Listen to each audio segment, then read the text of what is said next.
On a formé 20 000 personnes, 20 000 créateurs et créatrices d'entreprises depuis 2016. On a créé un catalogue de quasiment 25 formations. Et en termes de chiffres, ça donne une entreprise avec 100 salariés, 150 freelances, 3 bureaux, Paris, Aix-en-Provence et Vannes. Médiatiquement, l'écosystème des startups, la créativité, ça n'existe pas. Les startups cherchent pas la créativité.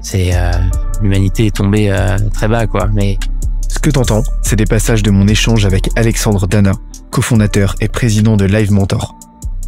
Après avoir frôlé la faillite il y a 6 ans, il est venu me partager des clés qui lui ont permis de bâtir une boîte de 100 salariés et 10 000 clients. Un échange de fou entre business, philosophie, créativité et valeurs humaines. Je m'appelle Benoît Dubos, cofondateur de Skelesia, et comme toi, j'étais vraiment pas prêt. Let's go. Les amis, je vous apprends rien si je vous dis que l'entrepreneuriat c'est compliqué. Mais il y a quelques années, je suis tombé sur un article de blog d'un entrepreneur qui racontait comment à la terrasse d'un café, il était en train de faire face au mur. Il lui restait très peu de cash et il était vraiment au bord du gouffre. Beaucoup de métaphores dans cette phrase. C'était presque le point de rupture, encore une métaphore. Mais le fait est que quelques années plus tard, il est à la tête d'une des boîtes les plus influentes autour de la formation entrepreneuriale. Vous allez voir, les chiffres sont assez démentiels. Et je suis super content de le recevoir aujourd'hui. Comment ça va, Alexandre? Merci beaucoup pour cette présentation qui me rappelle des bons souvenirs. On a bossé l'intro. Et ravi d'être là. Mais c'est vrai que je me souviens, je t'en ai parlé tout à l'heure, mais cet article m'avait marqué parce que j'avais trouvé super bien écrit et tout. Mais ça a toujours été une de tes pattes, d'ailleurs, le copywriting, l'écriture, on en reparlera. Mais j'avais beaucoup aimé la vulnérabilité que tu y mettais, la transparence que tu y mettais, ouais. Et à quel point tu t'imprégnais d'une forme de résilience en fait, et à quel point vraiment la sous-jacente de ce texte-là, de cet article, c'était une force tranquille et juste on lâchera pas quoi. Et j'ai trouvé que c'était un petit peu c'était un article ultra inspirant et qui d'ailleurs derrière visiblement t'as servi parce que t'as joint le théorique à la pratique et t'as pas lâché. Et aujourd'hui vous en êtes où d'ailleurs? Alors où on en est, effectivement l'histoire de Live Mentor c'est une longue histoire. On a fêté le 10e anniversaire de la boîte l'été dernier, qui a 6 mois puisqu'on enregistre ce podcast en janvier 2023. Donc 10 ans d'entrepreneuriat, 6 premières années même très difficiles, avec le moment que tu mentionnes, avec d'autres moments où il n'était pas possible de se verser un salaire chaque mois, où j'ai dû retourner habiter chez ma maman à 29 ans, en retrouvant mon lit d'enfant. Donc, un lit qui est devenu donc trop petit pour toi, il y a des pieds qui dépassent, donc tous les matins t'as un rappel de ce petit problème dans ton évolution professionnelle. Il y a quelques balbutiements quoi. Voilà, quelques plateaux. Et puis un changement de modèle, un changement au niveau des associés de l'entreprise aussi. Mon association avec Anaïs Preto. Tout ça se met en place en 2016-2017. On a commencé à grandir à partir de ce moment-là. Tout n'a pas été simple non plus. En 2019, moi j'étais au tribunal de commerce suite à un ensemble de péripéties complètement incroyables, parce que je devais potentiellement mettre l'entreprise en sauvegarde. C'est quelque chose de très peu connu sur Live Mentor. Je crois, je sais pas, j'ai déjà raconté d'ailleurs dans un autre podcast ce passage en 2019 où il y a encore eu une nouvelle difficulté. Bon, heureusement, là, j'ai l'impression, c'est vraiment derrière nous. On respire. Ça fait à peu près un an et demi, je pense que je me sens à la tête de ce que mon cher directeur financier Mehdi Saoud appelle un paquebot. Il adore cette image paquebot Live Mentor. Tu vois, un paquebot, c'est pas un jet ski, c'est pas un bateau qui fonce et qui fait des énormes sauts, mais c'est stable, ça ne coule pas, c'est solide.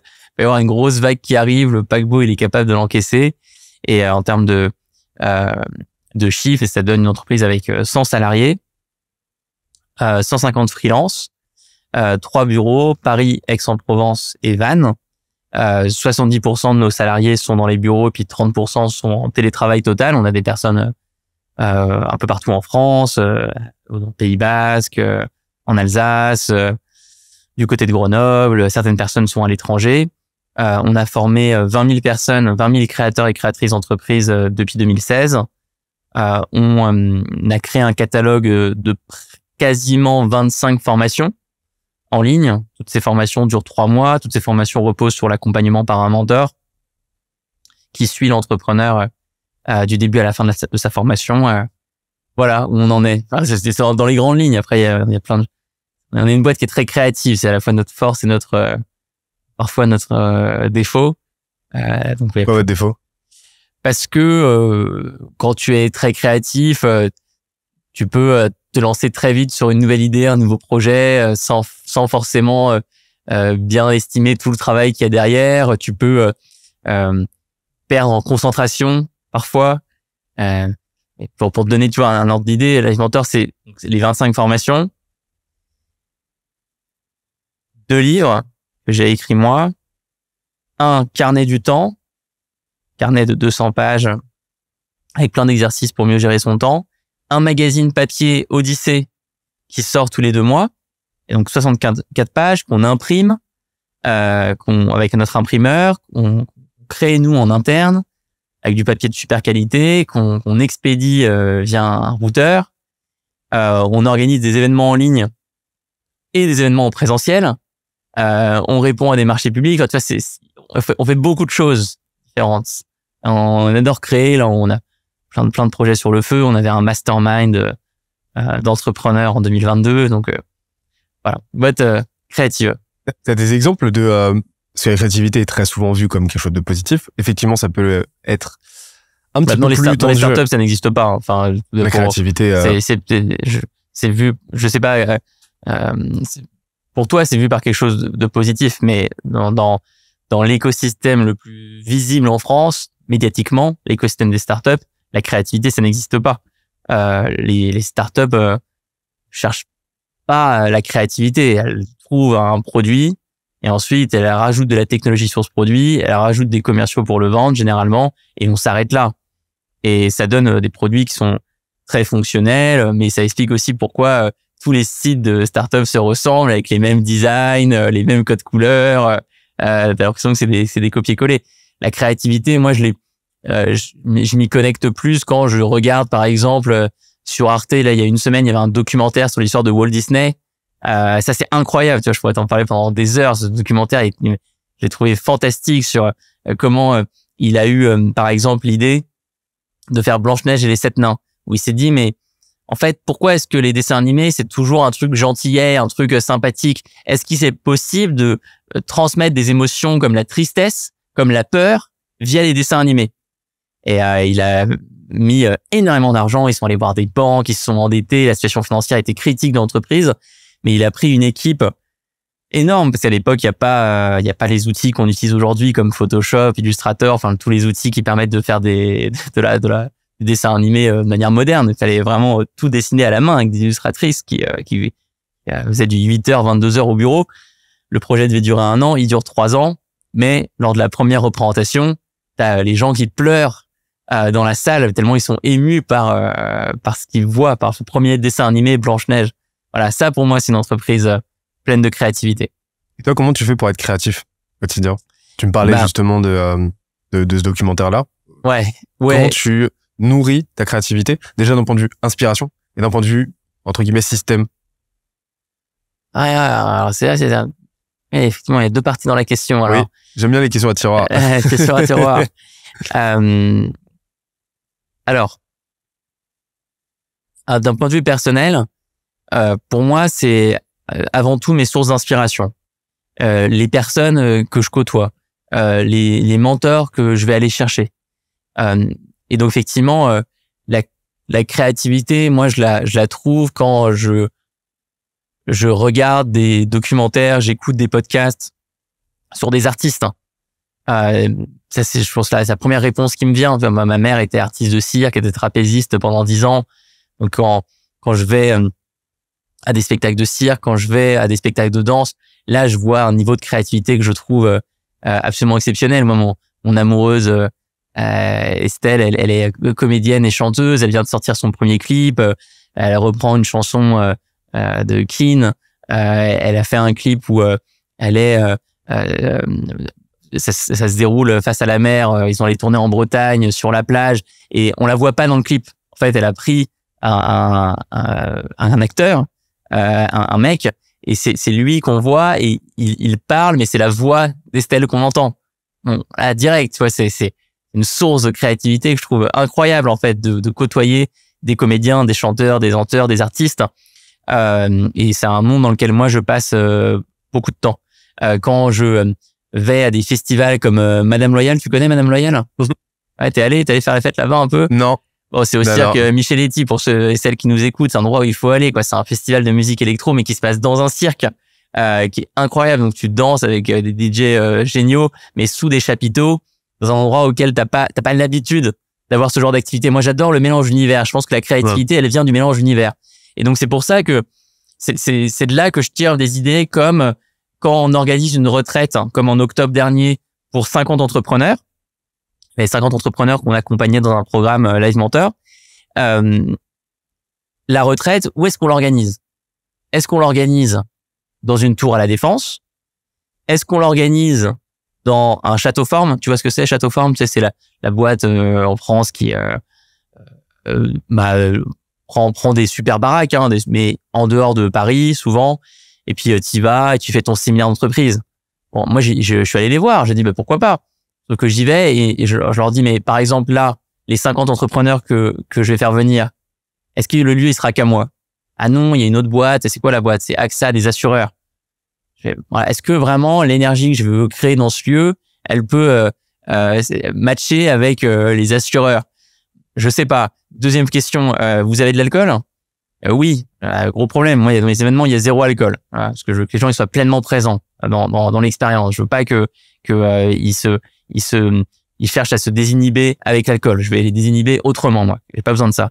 Merde, il y a de l'alcool. Et puis alors, les assureurs, ils vont boire de l'alcool? Oui, ils boiront de l'alcool. Alors, du coup, t'imagines que dans ton événement, il va y avoir toi qui fais ton truc où il y a des tapis de yoga, il y a de la méditation, et de l'autre côté, il y a les assureurs qui sont en train de boire de l'alcool et jouer au billard. Ça va pas, tu vois. Donc, bon, constat, j'ai à la fille de Château-Forme, en fait, désolé, on va pas faire affaire ensemble. Et là, je trouve un dojo zen qui s'appelle le Domaine du Taillé dans la Drôme, qui est un lieu incroyable, plein d'hectares, que je peux entièrement privatiser, avec au milieu de la forêt. Ok, c'est 2 heures effectivement de bus pour y aller depuis Valence, mais quand t'arrives, tu te dis, waouh, je m'attendais pas à ça pour un séminaire d'entrepreneurs.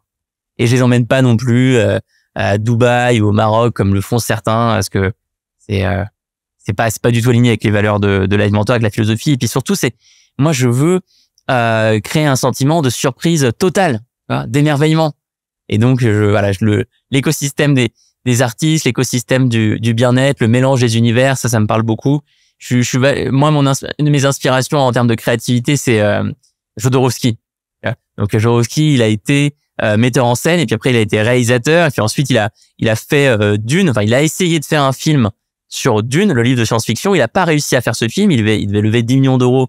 Il a pas réussi à trouver les 10 millions d'euros. Mais il avait fait un storyboard, donc tu vois, une bande dessinée avec des dessins qui auraient inspiré les costumes du film. Et en fait, ce storyboard, il est devenu super célèbre dans les studios hollywoodiens, au point où George Lucas, qui a réalisé Star Wars, est tombé dessus. Et les designs de Star Wars, tu vois, les Stormtroopers avec l'armure blanche, sont inspirés de Jodorowsky.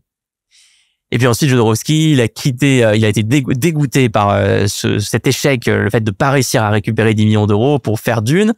Donc, il a fait une BD, une bande dessinée qui s'appelle L'Ancal, fantastique. Et puis ensuite, il a commencé à organiser des spectacles à Paris. Il s'est mis à organiser des sessions autour du tarot de Marseille.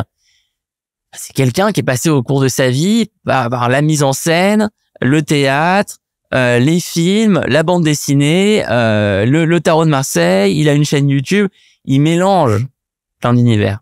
Voilà la réponse que je peux te donner sur la créativité. Et du coup, les process, je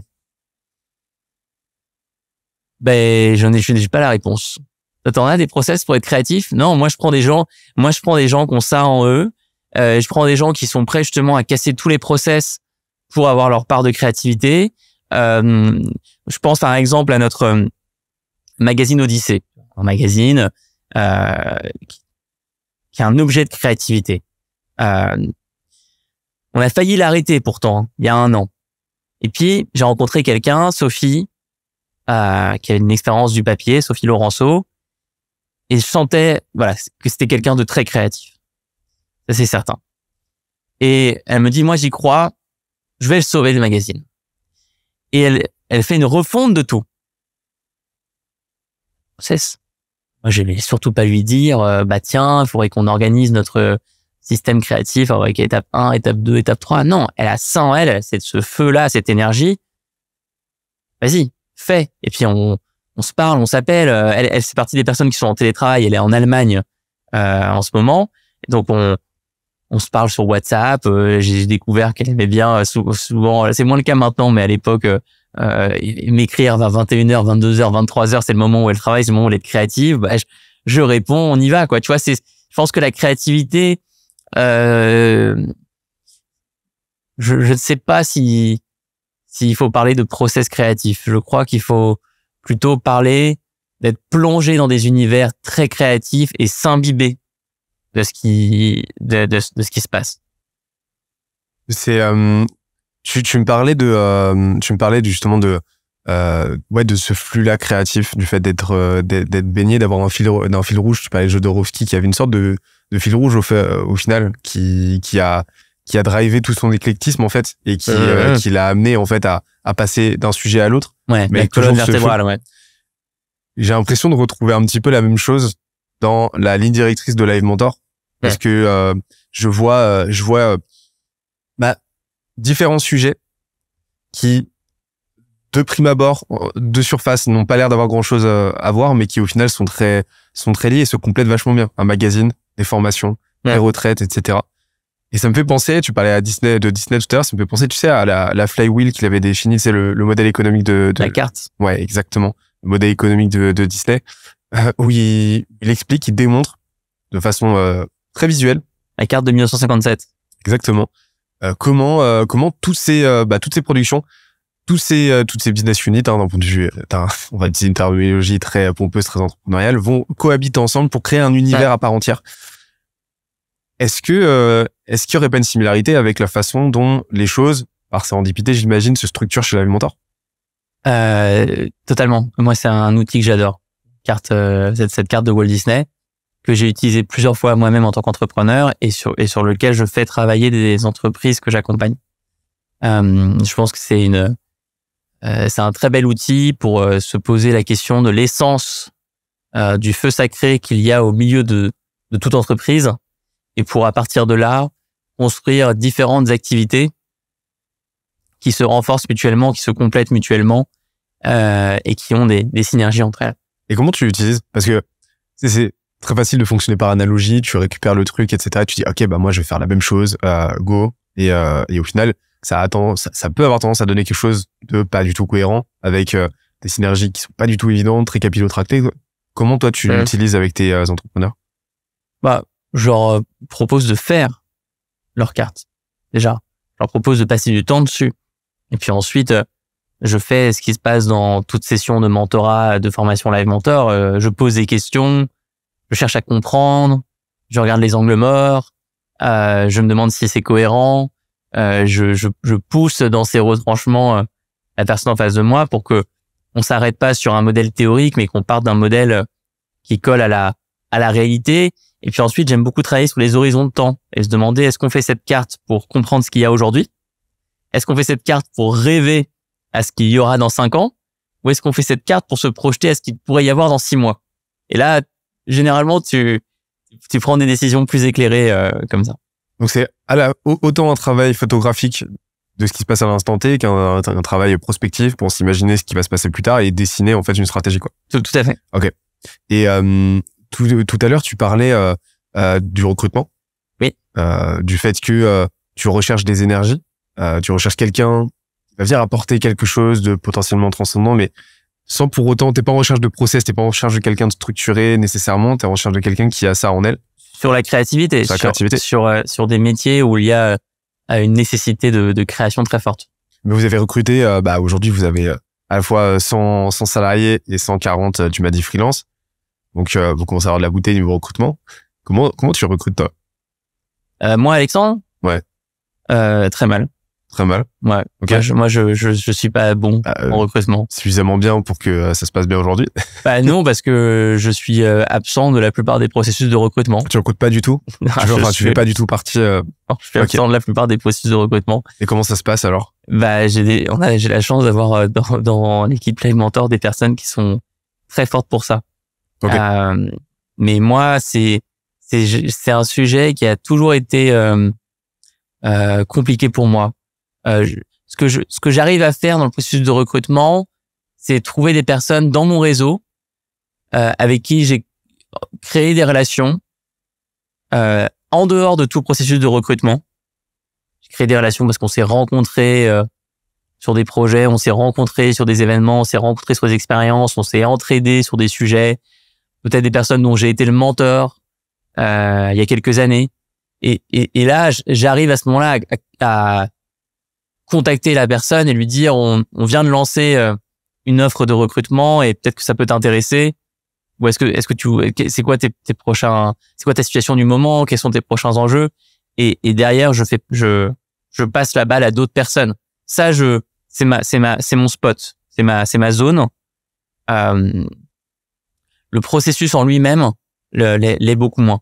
Moi, de toute façon, je suis passionné par les intelligences multiples en ce moment. Je sais pas si t'as creusé ce modèle-là. Je le connaissais pas il y a un mois. Ça te dit quelque chose? Il y a les 11 formes d'intelligence. Il y en a 11, c'est ça? Alors, pour moi, il y en a 8, mais j'en ai peut-être manqué quelques-unes.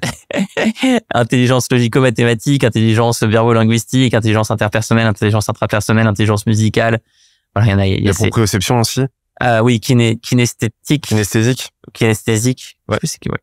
L'intelligence du corps, en tout cas. Et je crois le cirque, ou un chirurgien, un artisan. Et je crois tellement aujourd'hui que mélanger toutes ces formes d'intelligence au sein d'une entreprise, c'est essentiel, quoi. C'est le futur, c'est la clé d'une harmonie. Mais j'ai l'impression que t'as un des pans de ton style de dirigeant, de CEO, c'est un mode de fonctionnement, un mode de réflexion très macro. Tu vas utiliser des modèles très macro, très globaux, très théoriques. Par exemple, le modèle de la flywheel de Disney. Tu vas utiliser les intelligences multiples et tu vas dire ok, comment est-ce que je peux les utiliser pour les appliquer en tant que modèle de croissance pour ma boîte. Comment est-ce que je peux faire en sorte d'utiliser ces intelligences multiples pour homogénéiser mon recrutement et faire en sorte d'avoir l'équipe la plus complémentaire possible. Alors ça, je pense que c'est mon associé Anaïs Préto qui sait mieux le faire que moi. Moi, au fil des années, j'ai quand même compris que ma philosophie de coprésident, parce qu'on a d'ailleurs décidé avec Anaïs d'être maintenant coprésident de l'entreprise, c'est j'ai une vision mais j'ai pas de plan. Donc j'ai une vision, je suis inspiré effectivement par certains modèles de développement, certains modèles de créativité, certains modèles communautaires, mais j'ai pas de plan. Donc toi tu t'occupes de la vision, elle s'occupe du plan.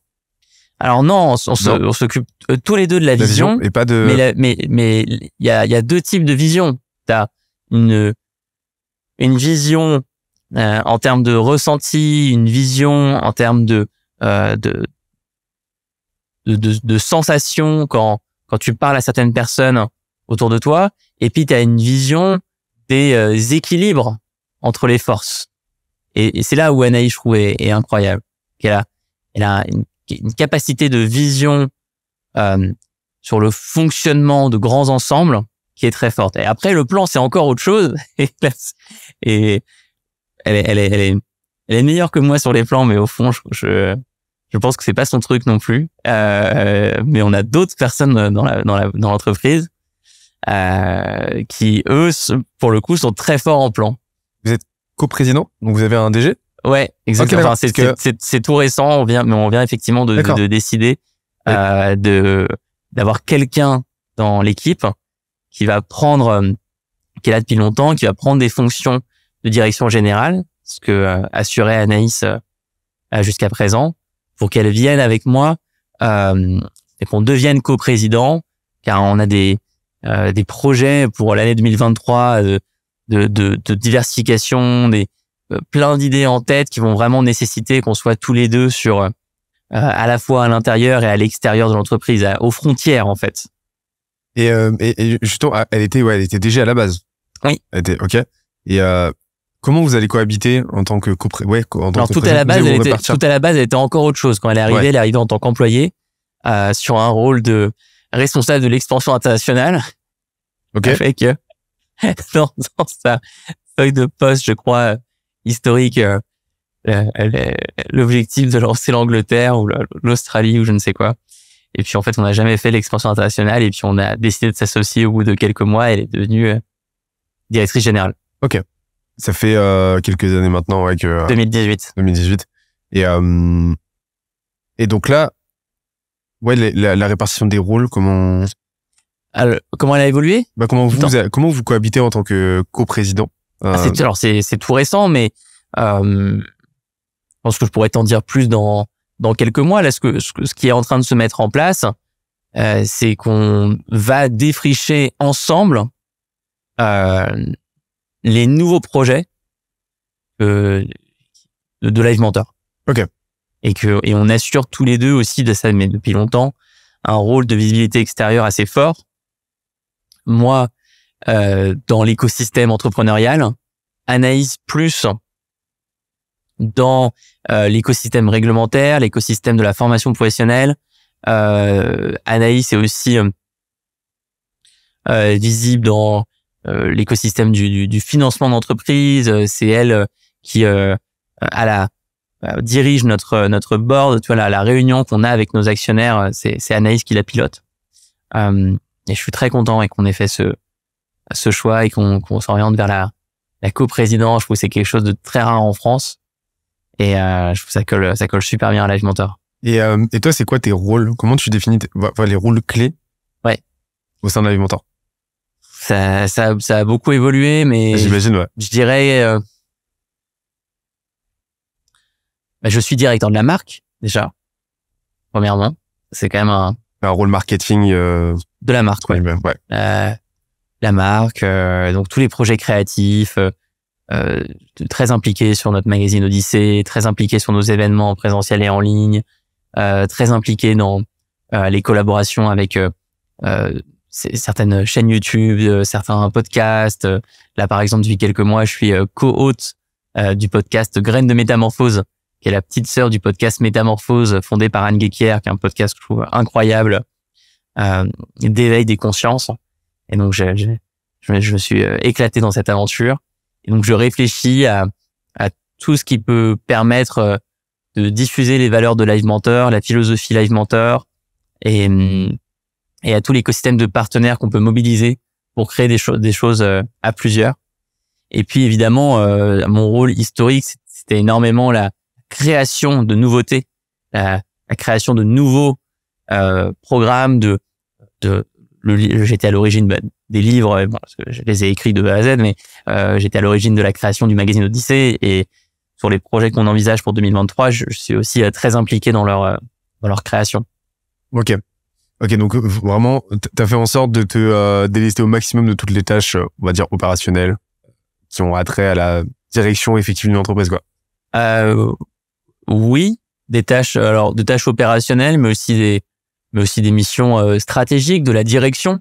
Par contre, j'ai encore plein de missions super opérationnelles dans la boîte. Moi, j'adore être un artisan, quoi, tu vois. Je crois qu'il y a certains sujets qu'il faut continuer de faire soi-même si on les aime, si on les adore. Ce matin, il y a une newsletter qui est partie. C'est moi qui ai écrit cette newsletter. J'adore écrire nos newsletters. J'adore écrire un édito dans notre magazine Odyssée tous les 2 mois. J'adore animer des conférences en ligne. Ouais, moi, je crois beaucoup au fait de pas s'enfermer dans une tour d'ivoire, de pas s'enfermer dans un système où t'es le fondateur et tu fais des réunions toute la journée. en tout cas, je n'y crois pas pour moi, parce que moi, ça ne me correspond pas. Ça peut correspondre à d'autres, mais c'est vrai que, au risque de choquer, moi, j'ai pas regardé un Excel depuis, ok. On est deux. Non. Qui fait ça chez toi? Beaucoup de monde. Non, j'ai Jules, mon associé, qui est Head of Sales, qui s'occupe, qui passe beaucoup de temps, pas dans Excel, mais sur HubSpot, lui. Forcément, parce qu'il y a la data à sortir, etc. Donc, il pilote pas mal. Et, mon cofondateur, Christian, lui, est quand même vachement plus dans la data que moi. D'accord. Mais sinon, chacun, manie la data, une data que moi, j'aime pas manier, pour son rôle respectif. Par exemple, Julien, lui, forcément besoin de data pour le SEO, et ainsi de suite. Mais on n'a pas une approche data driven plus que ça chez Skelesia. Je te rejoins, mais d'ailleurs on en reparlera de la data et de la façon dont tu m'as teasé tout à l'heure. Tu m'as dit écoute, chez nous on fait de la croissance avec zéro data en gros, enfin, sans data. C'est pas je caricature, mais ça m'intéresse qu'on en discute. C'est un sujet parmi d'autres. Et ne jamais oublier qu'un Excel est vrai jusqu'au moment où tu l'as validé. Et dès que tu l'as validé, il est plus vrai. C'est la classique, exactement la même qu'un business plan d'ailleurs. Oui, donc tu me parlais des tâches opérationnelles que tu conserves aujourd'hui. Ouais. C'est quoi ta boussole pour décider de garder une tâche ou de la déléguer?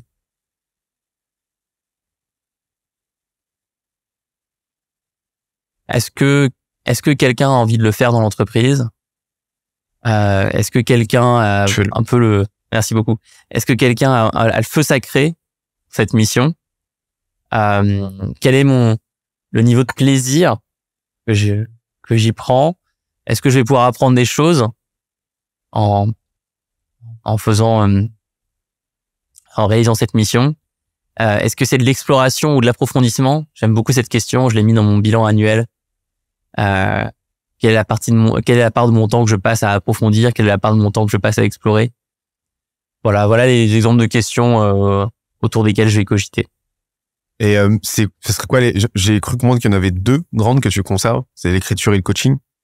Continue d'écrire beaucoup. Oui, l'écriture toujours. Coaching un peu moins. Le mentorat. Nous on fait du mentorat. Mentorat. C'est très différent du coaching.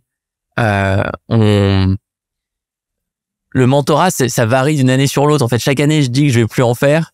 Et puis, au final, j'avais dit ça au début 2022. Au final, je me suis retrouvé à accompagner 50 entrepreneurs dans le mastermind Live Mentor. Là, en 2023, je fais du mentorat pour 5 entreprises. Et normalement, il n'y en a pas plus de 5. Et je mentore les 5 sur un an. C'est quoi la diff entre coaching et mentorat? Le mentor, c'est un grand frère, une grande sœur. C'est quelqu'un qui est passé par le chemin que tu vas arpenter et qui peut te dire, attends, j'ai déjà pris ce chemin, je me suis pris les pieds à un moment dans ce truc-là, ça fait mal, attention. Et qui va te poser des questions, qui va t'aider dans ta réflexion, mais qui se permet de te partager une expérience. Et tu viens le voir pour ça. Le coach est en posture basse, te pose des questions et t'aide à formuler par toi-même un raisonnement et des conclusions. C'est deux choses très différentes. Dans les faits, les postures de formateur, de mentor, de coach, de consultant, elles sont perméables entre elles. Il y a du mélange. Les lignes se touchent.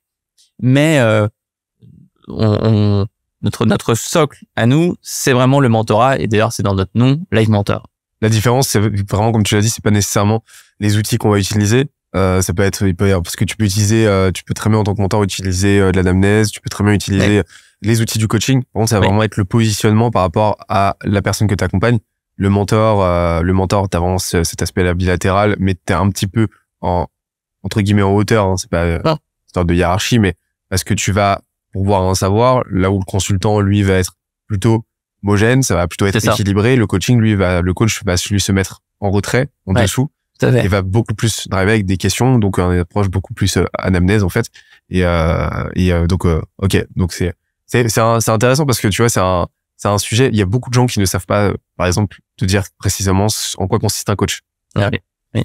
Et le mentorat, justement le mentorat, t'en as eu pas mal. Enfin, t'en as fait pas mal. Je sais pas combien t'as mentoré, combien de boîtes en total? Plusieurs centaines. J'ai pas le nombre exact. Plusieurs centaines, oui.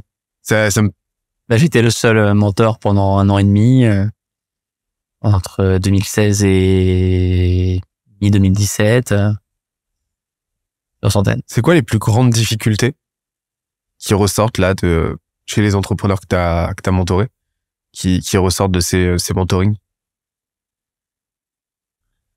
Je crois qu'il y a quelque chose autour du manque de confiance.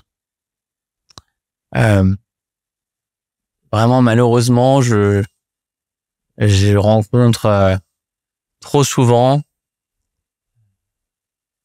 la situation d'un entrepreneur ou d'un duo d'entrepreneurs qui se dit je suis pas légitime, j'ai pas fait les bonnes études, j'ai pas le cerveau assez bien câblé pour affronter tel sujet, telle difficulté, parce que ça doit être complexe. Et là-dessus, Anaïs a une belle expression qui est la démystification. Elle dit, notre rôle, c'est de démystifier ce qu'est l'entrepreneuriat et de montrer que c'est pas facile, mais c'est simple. Là, il y a la différence.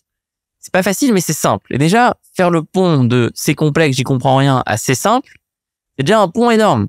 Déjà un saut quantique.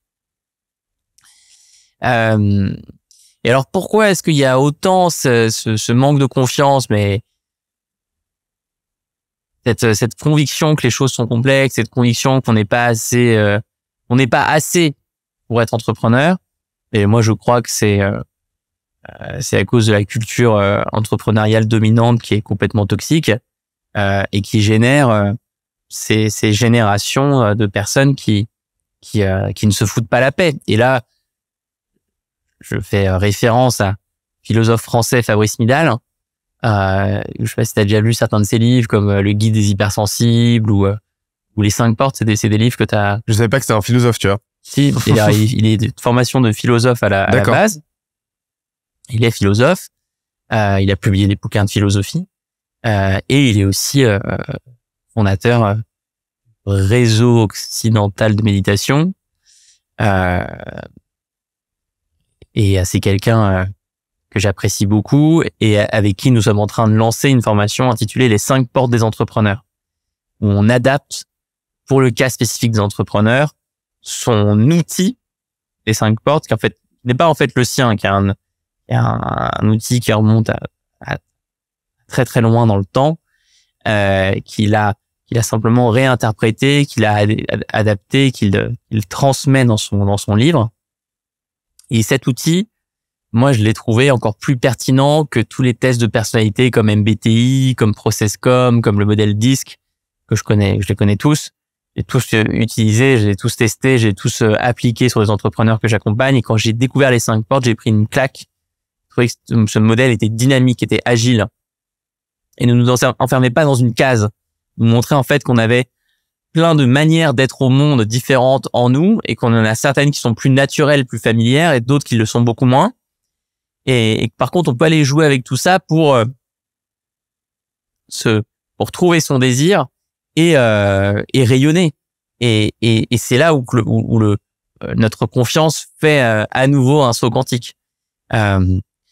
Mais comme l'explique Fabrice, on vit dans une société où il y a une injonction à la performance qui est permanente. Il y a Elon Musk qui est surmédiatisé, encore plus maintenant qu'il a racheté Twitter, et qui se permet de faire n'importe quoi, et qui va raconter partout que il a passé Noël au bureau à l'usine de Tesla, qu'il est allé au mariage de son frère et qu'il a passé que 30 minutes, et qu'ensuite il a repris un avion parce qu'il devait absolument bosser.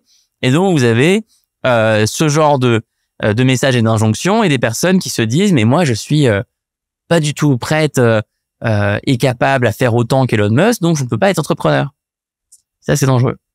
C'est quoi les autres composantes de cette toxicité? Les autres composantes de cette toxicité. Alors, je crois que là, il faut revenir aussi à notre système éducatif. C'est un système, comme l'explique très bien Ken Robinson dans sa vidéo YouTube Changer le paradigme de l'éducation, qui a été pensé à l'époque industrielle, pré-industrielle, comme les usines. Tu vois, une usine, on fait rentrer une matière première, et puis à la fin, il y a un produit fini qui sort. Puis une école, c'est la même chose, on fait rentrer une matière première, puis il y a un produit fini qui est quelqu'un qui a telle fonction, telle place, tel poste dans une entreprise. Là, l'école, c'est un héritage vraiment post-industriel, on est d'accord. Exactement. Ouais. Et le problème, c'est que cette école ne juge que certaines formes d'intelligence, pour revenir aux intelligences multiples, notamment Logico-mathématique. l'intelligence logico-mathématique. Donc, du coup, ça crée un résultat très toxique à la fin, où toutes les personnes qui ont d'autres formes d'intelligence, l'intelligence musicale, l'intelligence interpersonnelle, l'intelligence de la nature, se sentent bêtes, alors qu'ils ne sont pas. Simplement, on a chacun une forme d'intelligence qui est spécifique. Et à partir de ces formes qui sont plus naturelles pour nous, on va construire son modèle entrepreneurial à partir de ses forces à soi, à partir de son intégrité. Et ça, et c'est pour ça aussi que moi je suis très réservé quand même face aux notions de haut potentiel, parce que qu'est-ce que ça veut dire un haut potentiel? C'est-à-dire qu'il y en a d'autres qui sont bas potentiel, tu vois. Toi t'es haut potentiel, moi je suis bas potentiel. Enfin, il y a un truc de fondamentalement bizarre là dans cette histoire. Je trouve qu'il est beaucoup plus intéressant de se poser sur des questions comme c'est quoi l'hyperactivité, c'est quoi le syndrome d'Asperger, c'est quoi les intelligences multiples, que de dire certains sont haut potentiel, d'autres sont bas potentiel. D'autant plus que le QI, à la base, c'est pas un outil psychométrique. Ouais. C'est pas un outil qui mesure l'intelligence, c'est un outil éducatif qui mesure de pédopsychiatrie qui mesure l'homogénéité du bon développement de justement toutes ces intelligences. Donc, qui était pas visualisé comme c'est pas des intelligences multiples. On les définit pas comme ça. Il y en avait pas 8 d'ailleurs dans le VICE et dans les différents tests, mais qui mesure l'homogénéité justement pour s'assurer que l'enfant il a un bon développement psychomoteur, qu'il a un bon développement cognitif, etc. D'ailleurs, j'ai appris que le développement, que tous les tests de QI en gros ne sont plus opérants au-delà de 25 ans. Ouais. Que c'est des outils en fait qui ont été vraiment conçus pour mesurer le développement des enfants, le bon développement cognitif, intellectuel des enfants, jusqu'à leur statut jeune adulte, post-jeune adulte, c'est-à-dire 25 ans grand maximum. Ouais. Et qu'au-delà de 25 ans, en gros, c'est un petit peu comme si tu utilisais un mètre pour mesurer de la flosse. Ouais. Tu vas avoir une mesure, mais est-ce que ça fait sens? Non. Et donc conceptuellement, ça n'a pas de sens. Ouais. Et c'est une psychologue qui m'a expliqué ça. Et qui explique que justement, le développement intellectuel a beaucoup plus à voir avec, c'est beaucoup plus quelque chose d'existentiel que d'essentiel. C'est beaucoup plus lié à l'enfance, aux stimuli que tu vas recevoir, qu'à tes prédispositions, en fait. Et donc, je te rejoins complètement sur cette méconception, en gros, du QI, sur cette méconception de l'intelligence comme quelque chose de très monolithique, quelque chose de très chiffré, en fait. Et qui est en prise à énormément de biais socio-culturels, biais aussi de mesures, quoi. De mesures, parce que c'est sûr que si tu t'adresses à quelqu'un qui, dans son intelligence multiple, est brillantissime d'un point de vue moteur, kinesthésique, et qui par contre est logique d'un point de vue logico-mathématique, c'est pas sa forme d'intelligence, son test va pas être opérant, quoi. Pourquoi? Parce que le test ne mesure que ça, et donc c'est un outil normatif qui perpétue un ordre socio-culturel qui valorise l'intelligence logico-mathématique. Et l'équilibre derrière tout ça qui est essentiel. Certains de ces modèles peuvent m'aider, les intelligences multiples, Asperger, les 5 portes, mais je dois garder toujours une agilité.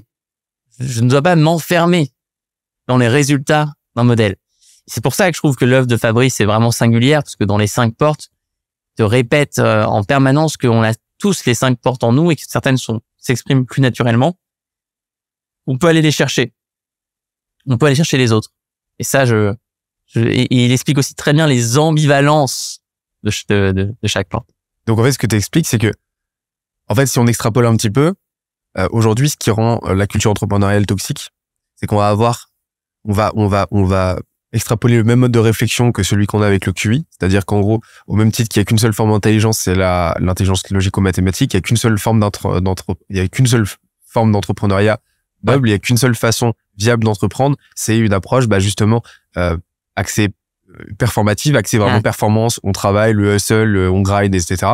Et une approche, justement logico-mathématique. Il faut être data-driven, faut aimer les chiffres, faut aimer la compta, etc. Alors qu'il y a une infinité de façons d'entreprendre. Il y en a 5 grandes portes, comme vous l'avez identifié. Et en fait, c'est ça que tu essaies d'amener. Exactement. Okay. Exactement. Et après, si on continue sur le sujet de la toxicité, il y a aussi une partie de l'écosystème entrepreneurial qui a pas compris la transition écologique, qui a pas compris la catastrophe qui est en train de nous tomber dessus et qui a pas compris le rôle essentiel que les entrepreneurs ont à jouer aujourd'hui dans la sauvegarde du vivant. Bon, ça c'est un autre sujet qu'on pourra peut-être aborder, mais qui me semble être crucial aujourd'hui. Qu'est-ce que parlons-en. Alors par où veux-tu commencer? Mais ça fait partie de l'ADN de Live Mentor. Oui. Ouais. Ouais, on l'a dit, c'est un grand changement qu'on a opéré dans nos valeurs depuis 1 an. On avait déjà fait des choix forts, tu vois, par exemple, on a décidé de pas te proposer de formation en dropshipping, sauf que c'est un modèle qui détruit la planète et qui en plus n'est pas quasiment jamais viable économiquement. Et donc pour ceux qui nous écoutent, le dropshipping, c'est quand on va chercher des produits en Turquie ou en Chine et qu'on les branche sur son e-commerce et que alors, on a une expérience qualité qui est très rarement bonne. C'est la technique du spaghetti contre le mur. En fait, tu vas ouvrir je sais pas combien de stores, tu vas tester je sais pas combien de produits. Voilà. Et jusqu'à ce qu'il y en ait un qui prenne. Voilà. Et tu vas saigner le truc jusqu'à ce que ça prenne plus. Et puis après, tu kills et tu passes au suivant, quoi. Ouais. Voilà, c'est ce qu'on propose pas.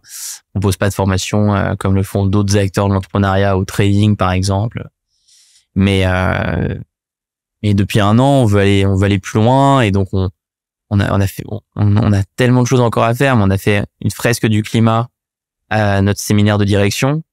On est en train de devenir entreprise à mission. On a ajouté un module éco-responsabilité en introduction de toutes nos formations. Donc, quelle que soit la formation que tu suis, chez Live Mentor, tu commences par un module éco-responsabilité des entrepreneurs. On a tourné avec quelqu'un qui s'appelle Hélène de Vestel, qui est la fondatrice d'un organisme de formation qui s'appelle Edeni, spécialisé sur la transition. On va proposer là à nos mentors de suivre une formation sur ce sujet et on est très soucieux d'expliquer à tous les projets qu'on accompagne à quel point c'est un sujet essentiel et de trouver aussi le bon équilibre, parce que refuser à l'entrée de nos formations des projets qui n'auraient pas cet ADN dans leur trip serait, je pense, une erreur, serait excluant. Alors que moi, je vois à quel point le fait de rentrer dans une communauté d'entrepreneurs, c'est aussi un endroit où tes valeurs vont évoluer, ta vision du monde va changer. Donc, on préfère se dire, on accueille l'exclusion de certains projets. Et après, quand tu suis une formation qui commence par un module éco-responsabilité, ça fait des déclics. Nous, c'est ça qui nous trouve fantastique depuis qu'on a fait ce choix-là, c'est de voir des messages de gens qui disent, mais je me rendais pas compte du bilan carbone de ma boîte. J'ai fait des changements parce que je veux que ce soit différent. Si t'aimes ce que t'entends, oublie surtout pas de t'abonner. Un petit like, ça fait toujours plaisir. Et fais-nous part de tes feedbacks en commentaire, ça nous aide à vraiment améliorer le contenu. On publie de nouveaux épisodes chaque semaine. Allez, on reprend. C'est une question que j'ai envie de te poser, pour le coup. Comment toi, philosophiquement, t'arrives à... Moi, j'ai un vrai dilemme de mon côté. Parce que tu vois, on a des arbres, on développe toute une imagerie chez Scalesia de la petite pousse qui devient arbre, etc. C'est quelque chose... c'est un sujet auquel je suis personnellement très sensible. Je suis loin d'être parfait comme tout le monde, mais il y en a qui sont parfaits et tant mieux. Mais je suis loin d'être parfait au quotidien. Mais en tout cas, je projette une vraie conscience, une vraie conscience, une vraie interrogation par rapport à ce sujet-là. Par contre, j'ai un vrai dilemme perso, c'est que en tant qu'entrepreneur, mon objectif c'est de faire de la croissance. J'ai cette velléité personnelle aussi très égotique, hein, comme beaucoup, d'avoir une boîte qui grossit bien et de jouer un petit peu ce jeu-là. Mais je sais que c'est complètement contradictoire avec le postulat très physique, très physico-mathématique, très évident que la croissance infinie dans un monde fini est juste impossible et que donc jouer ce jeu-là, moi, de la croissance potentiellement infinie de ma boîte est contradictoire, contrevient à un des fondements même de la physique, du monde physique dans lequel on vit. Je sais pas comment toi t'envisages cette question. Ouais, elle est super complexe, hein. Mais moi, la manière dont je l'envisage, premièrement, c'est en essayant de me former un maximum avec des médias de qualité. Bon Pote est un média de grande qualité. Jean Covici est un média de très bonne qualité. Arthur Keller est un média d'excellente qualité. Et de Servigne aussi sont... Exactement, cool. Et Denis aussi. Donc ça, c'est la première réponse. La deuxième réponse, c'est qu'effectivement, on va devoir repenser le sens même de la croissance et du développement. Aujourd'hui, la mesure actuelle du PIB, complètement cassée. Si par exemple une bombe explose maintenant, le PIB augmente parce qu'il va y avoir des dépenses d'assurance, de frais médicaux, il va falloir payer quelqu'un pour retaper tout le studio, c'est de la folie. Et donc le sujet, c'est un sujet de normes, je dirais quasiment comptable en fait.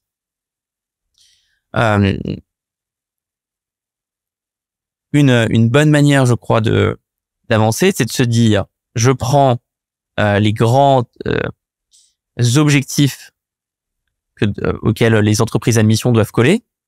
Je regarde ce qui est le plus dangereux, le fait de prendre l'avion, le fait de consommer de la viande, le fait de consommer de l'énergie, et je me demande à quoi ressemble mon entreprise dans tout ça. Est-ce que dans mes événements, il y a de la viande? Est-ce que mes employés, je leur paye des billets d'avion pour faire Paris-Toulouse toutes les semaines? Est-ce que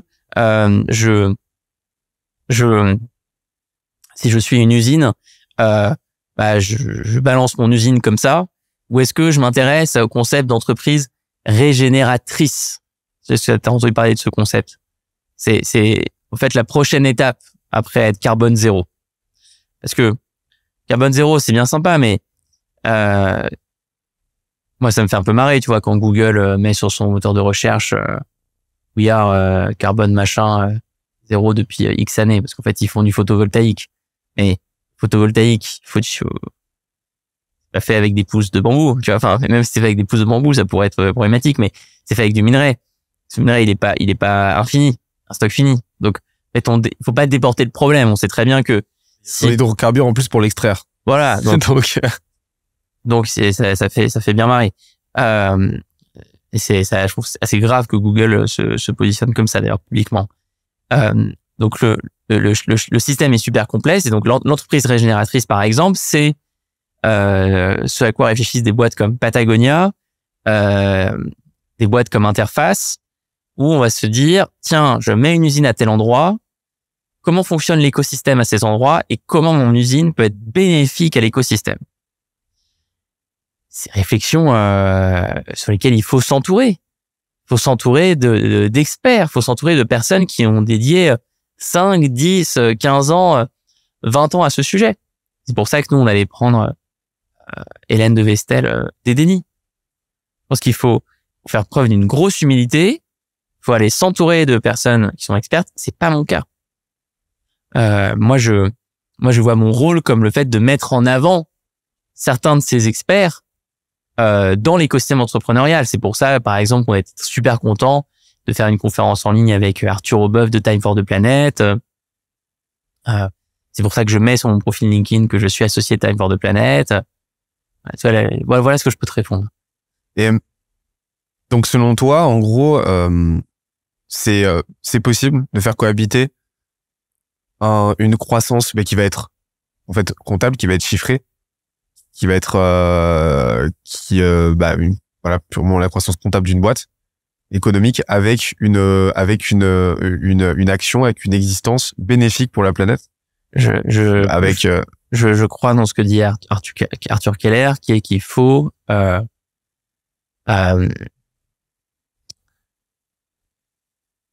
décroître les ressources qu'on fonctionne à la planète. Il est sûrement possible de développer une entreprise, développer son chiffre d'affaires en fonctionnant moins de ressources à la planète. Mais encore une fois, la première priorité, c'est se former, s'informer et s'entourer d'experts. Ce sont des sujets tellement complexes que sans l'aide de personnes qui y dédient l'intégralité de leur temps, on n'y arrivera pas. Et c'est pour ça que je trouve ça choquant quand à une formation organisée par notre gouvernement pour la plupart des élus, je sais plus si c'était la plupart des députés, la plupart des sénateurs ou la plupart des hauts fonctionnaires, je trouve ça choquant qu'il y ait un tel taux d'absence. Je pense que si on n'est pas tous exemplaires sur le besoin de se former, on fait un acte anti-citoyen. Et les entrepreneurs ont carrément un rôle à jouer, hein, c'est évident. Énorme. Et énormissime. Et ils veulent le faire. Et à la fois ceux qui créent leur boîte, donc, oui.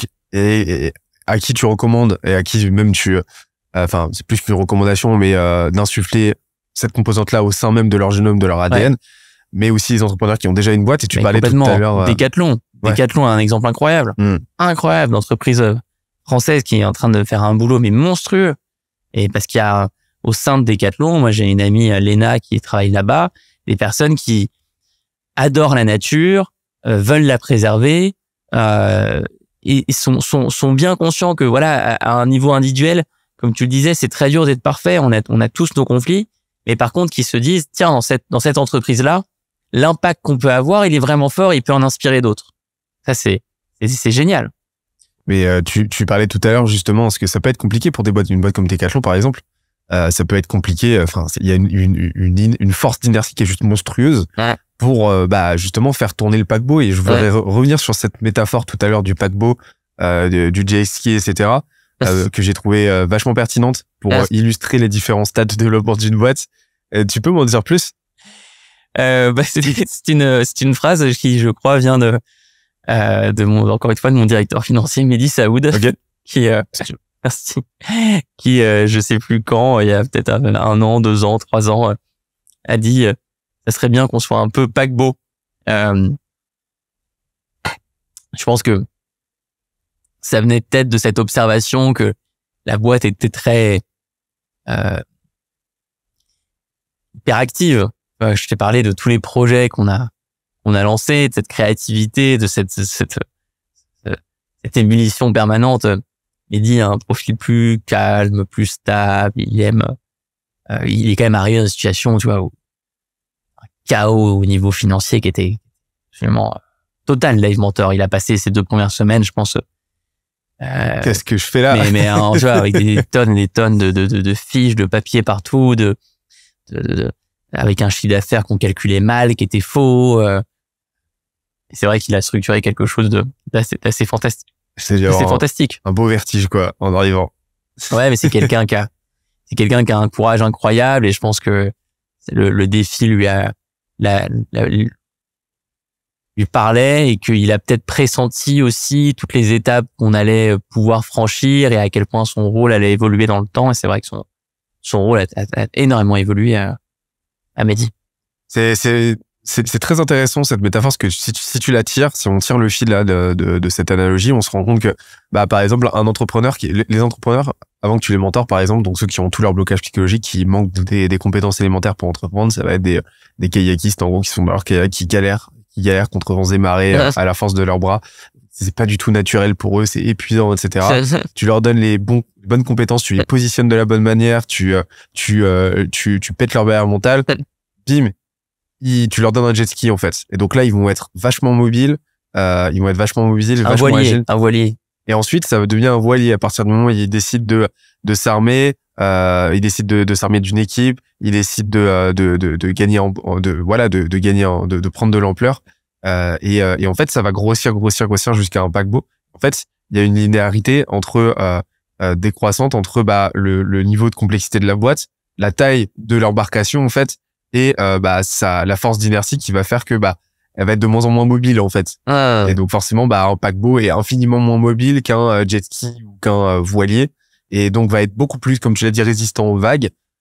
tu vas avoir cette force tranquille, une temporalité aussi qui va s'étendre drastiquement, mais par contre qui va pour faire un virage, pour changer de cap, mettre beaucoup plus de temps, avec une force d'entropie plus forte aussi, parce que forcément là où un jet ski a besoin de très peu d'essence pour fonctionner, très peu de fuel, très peu de ressources, un paquebot par contre ça crame comme pas possible. Ouais. Et donc en fait je trouve que cette analogie elle file parfaitement quoi. Et c'est intéressant je pense pour les entrepreneurs de se poser la question de ok, est-ce que je suis un kayak, est-ce que là je suis un jet ski, tu vois, est-ce que j'ai les bons outils, est-ce que là par comparaison, faut pas se comparer, mais par rapport à un certain standard d'agilité, de rapidité, d'exécution, ouais. etc. Est-ce que là j'ai tout ce qu'il faut pour me considérer comme étant un jet ski, tu vois, et ainsi de suite. Et je pense que justement en fait là aujourd'hui vous êtes comme tu l'as dit un paquebot. Vous êtes plus d'une centaine de salariés. Il y a du monde. Donc là niveau solidité face aux vagues, vous avez ce qu'il faut. Mais tu m'as expliqué que quand ton directeur général est arrivé, c'était un petit peu compliqué niveau chiffres en fait.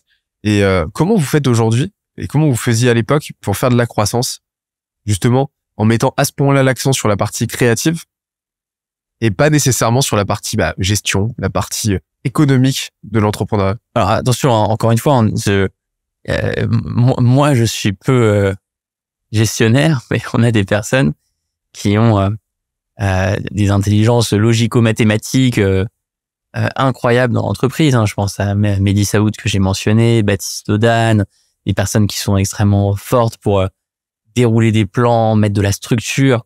Donc c'est un ensemble de ces différentes personnalités qui expliquent qu'on réussit à se développer. C'est vraiment un mélange.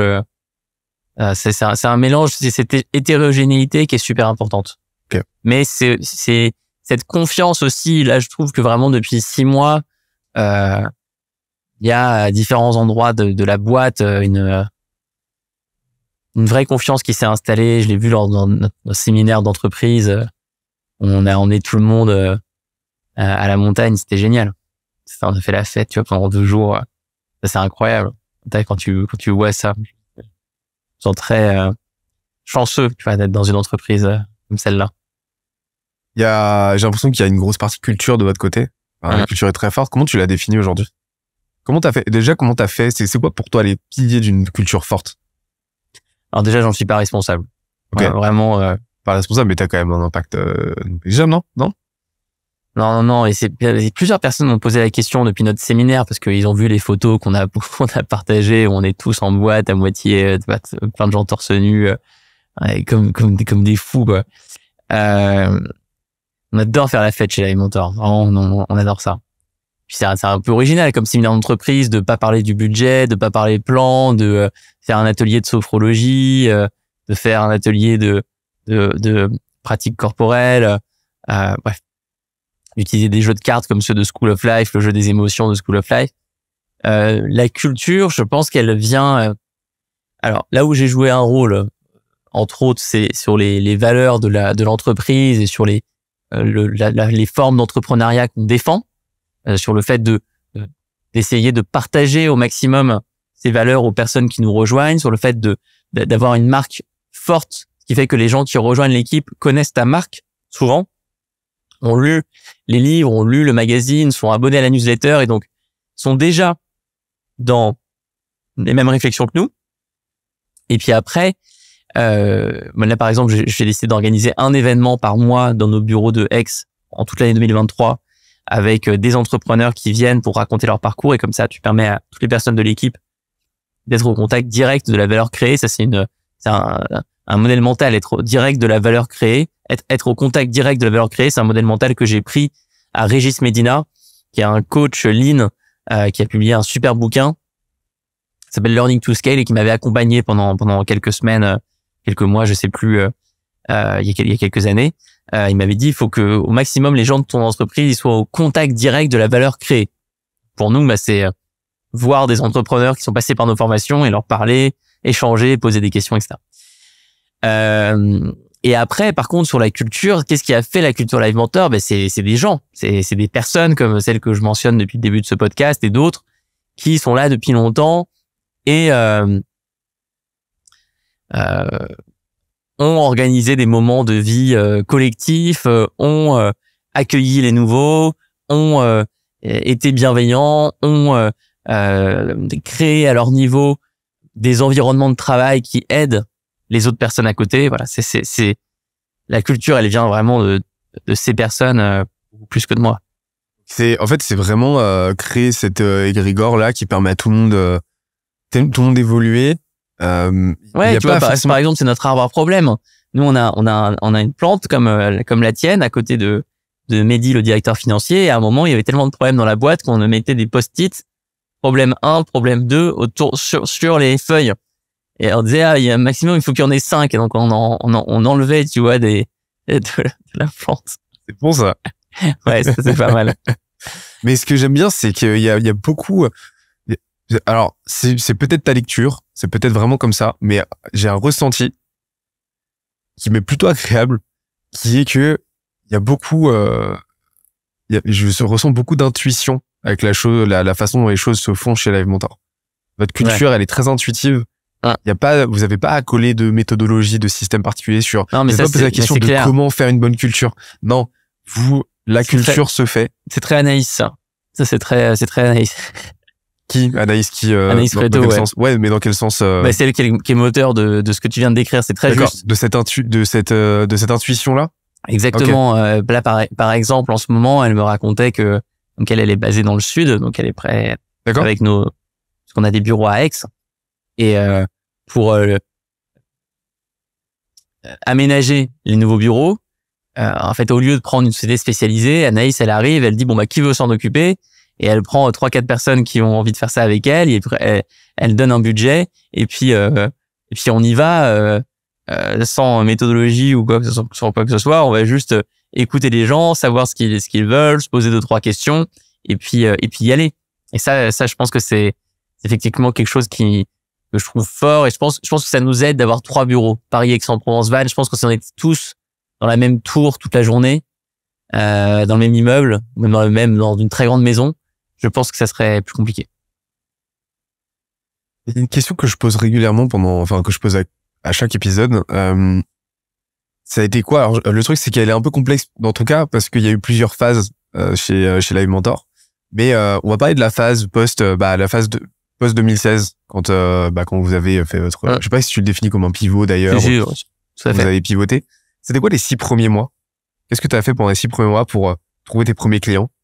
Alors déjà, je me suis isolé complètement de notre activité historique. J'ai besoin d'avoir un espace mental qui soit vraiment dédié à ce pivot, parce que sinon je vais jamais y arriver. Vous avez pivoté de quoi à quoi déjà?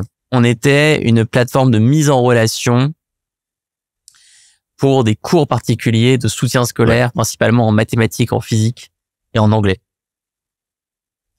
Et donc on hébergeait sur notre plateforme des interactions et des cours particuliers. On avait donc un modèle marketplace, et vous avez switché vers un modèle beaucoup plus axé formation. C'est ça. Et donc qu'est-ce que j'ai fait? J'ai créé la première formation. Okay. Voilà, j'ai créé notre première formation de A à Z tout seul. Parce que qui était une formation de c'était une formation en communication sur Internet. Ouais. Ok. En marketing digital. Ok. Qu'on a toujours aujourd'hui, qu'on a mis à jour, je sais pas, 30 fois, quoi. On la met à jour quasiment chaque année.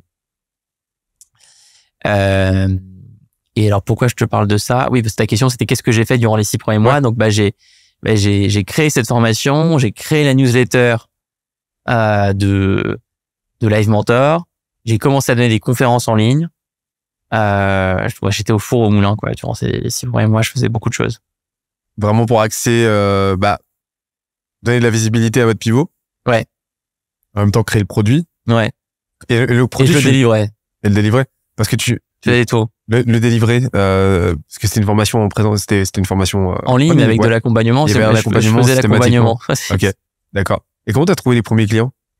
Alors les tout premiers, c'était des personnes qui étaient profs particuliers sur notre ancien modèle et qui voulaient développer leur activité, qui voulaient être accompagnés dans leur transition vers l'entrepreneuriat.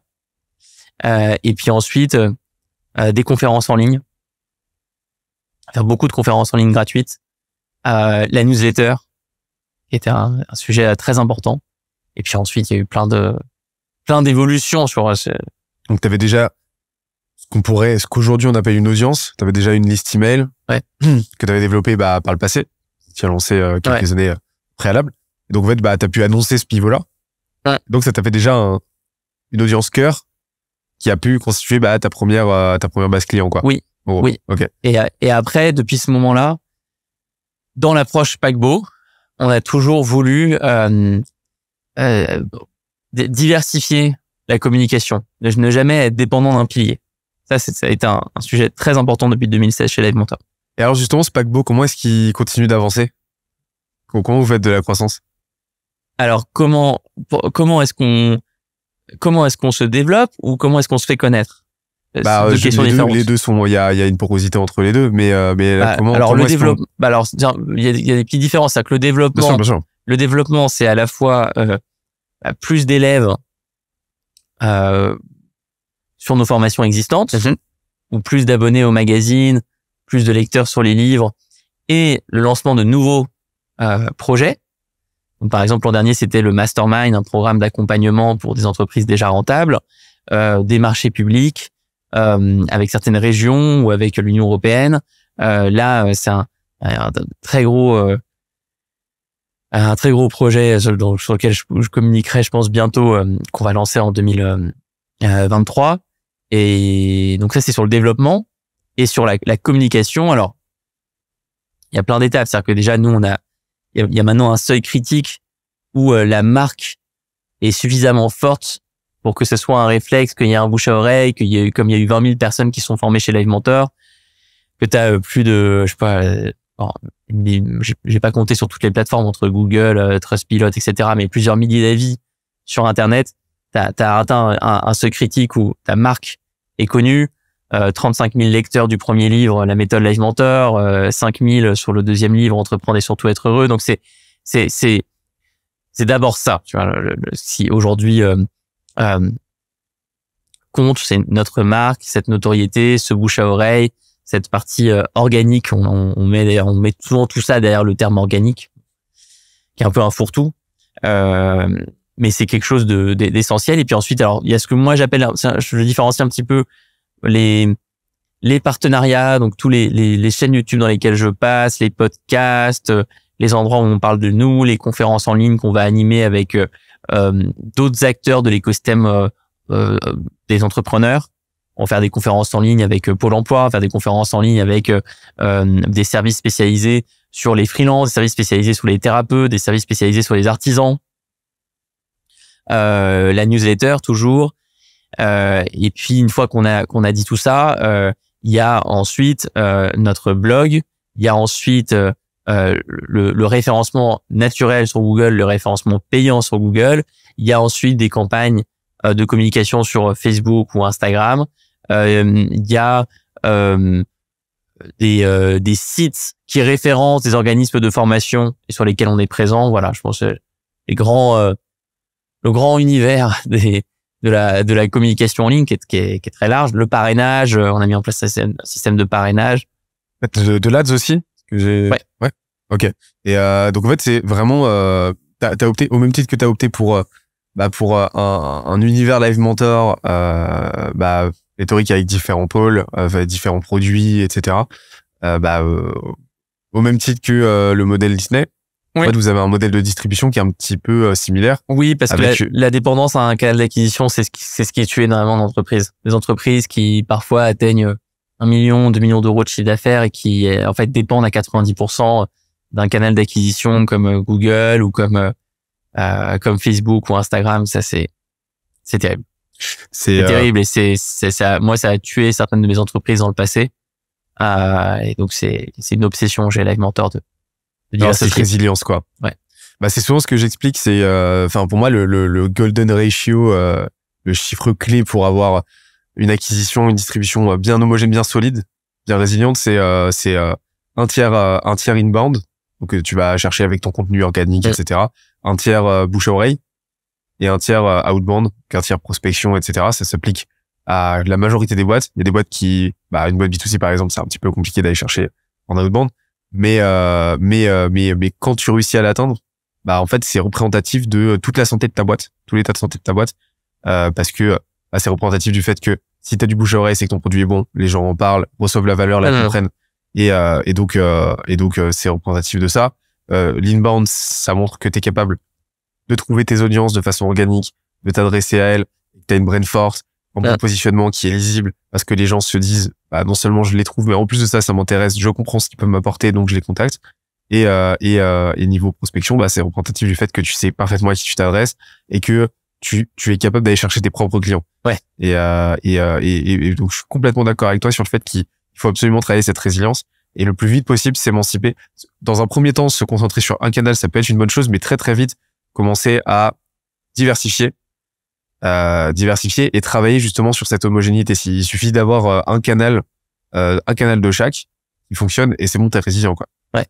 Et la newsletter, j'ai cru comprendre que c'était un gros sujet aussi de votre côté. Alors nous de toute façon, on a la conclusion à laquelle on est arrivé à la fin de l'année dernière. On est bon sur 3 formes de contenu. L'écrit.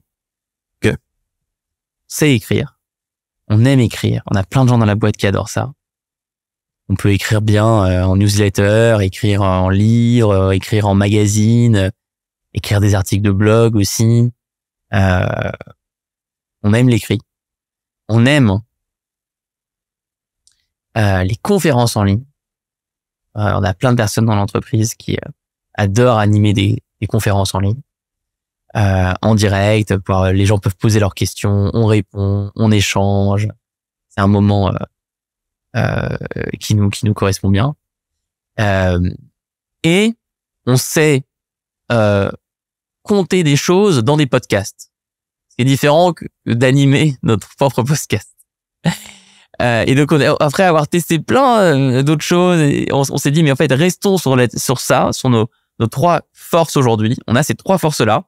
Et quand on aura quelqu'un, par exemple, qui sera exceptionnel en vidéo YouTube et qui pourra y passer tout son temps, et peut-être qu'on deviendra à ce moment-là très fort en format vidéo. Mais pour le moment, en fait, faut mieux qu'on capitalise sur ce qu'on sait faire.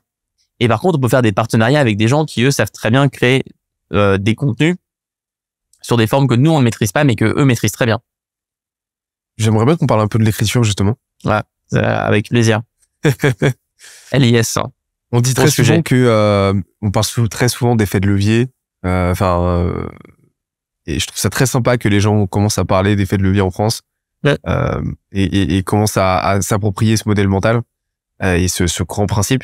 Et on parle souvent du code, la tech, comme un des effets de levier les plus puissants aujourd'hui pour justement démultiplier l'impact résiduel d'une action ou d'une ressource dans laquelle tu vas t'investir. Mais t'as l'écriture aussi. C'est oublier la force de l'écriture. Et un bon texte bien écrit, ça peut t'apporter un retour sur investissement mais colossal. Oui. Et à condition de savoir faire. Toi, c'est quoi un petit peu ta méthode pour faire quelque chose de... Alors, question très large encore une fois. Hein. Ouais. Je tends un peu le bâton pour me faire battre, mais c'est quoi ta méthode un petit peu pour y faire? Alors, par où commencer? Ouais, j'écris depuis 6 ans aujourd'hui, quasiment toutes les semaines. Donc c'est un muscle. La première chose à dire, c'est que c'est plus qu'une méthode, c'est un muscle, l'écriture. C'est quelque chose qui se développe au fil du temps.